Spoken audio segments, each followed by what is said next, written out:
am so glad you're here for another episode of Mechanism Monday, where every Monday we write out the electron-pushing arrow mechanisms for different organic transformations. In last week's video, I asked if you could solve the mechanism for this chemical transformation, so if you haven't had a chance, pause the video now and try it independently. And make sure you stick around to the end because I'll give you another mechanism to solve for next week's video. This is an example of a really cool reaction known as the Ritter reaction, which was discovered and described in the 1940s by John Ritter. This is a really valuable reaction in industrial processes because about 10,000 tons per year of lipophilic amines are made using this process known as the Ritter reaction. And as is the case anytime you have a nucleophile and an acid, the first step of this reaction is the protonation of this alkene using H3O+ or hydronium ions. And in typical fashion, the way that process occurs is in a Markovnikov fashion, where the less substituted carbon will be the one that ends up with this hydrogen. So for that reason, the first product of this transformation is going to be where we have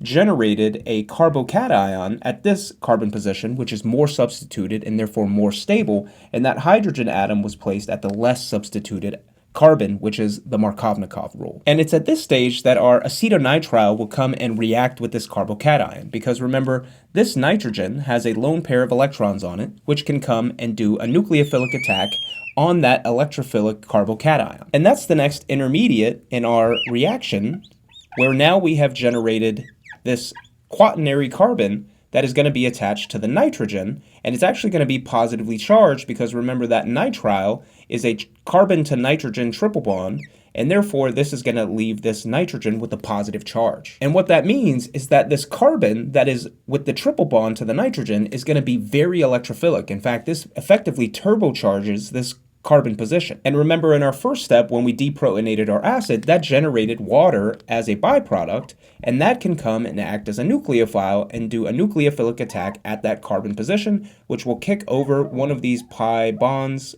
or the electrons in that pi bond, over to this nitrogen to make it neutral. And in turn, that generates our next intermediate, where we have the cyclohexyl ring. We have our methyl group here. Now our nitrogen is going to be neutral because it has that lone pair of electrons on it, with a double bond to carbon, which is now attached to what used to be water, and this is going to be positively charged, and therefore we're maintaining our charge between reactions.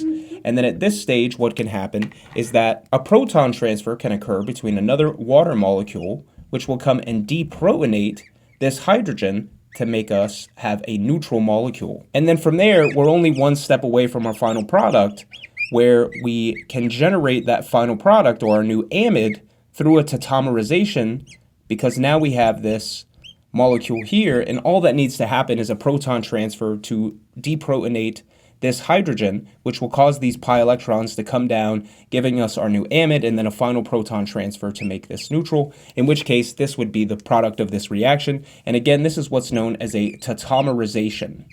Tautomerization is when you go from what's effectively an enol back to the keto form. And this reaction, once you know the mechanism, is pretty simple. We followed a series of steps that you've probably seen before in a traditional organic chemistry class, where we have protonation of the alkene following a Markovnikov rule, where the more substituted carbon ends up being positively charged. And we know that because of hyperconjugation, the more substituted carbocation is going to be the more stable carbocation. Subsequently, this is turbocharged this carbon, which was previously a piece of this nitrile, which will allow water to come and do a nucleophilic attack. And then subsequently, following a series of proton transfers and tautomerization, that ends up giving us our final product, which is an amide. And again, this is known as the Ritter reaction. If you enjoyed this week's mechanism, make sure to give it a thumbs up down below. For next week, I'd love to see if you could figure out the electron-pushing arrow mechanism for this chemical transformation. And make sure that you subscribe to the channel so that you never miss out on another Mechanism Monday. I'll see you next week.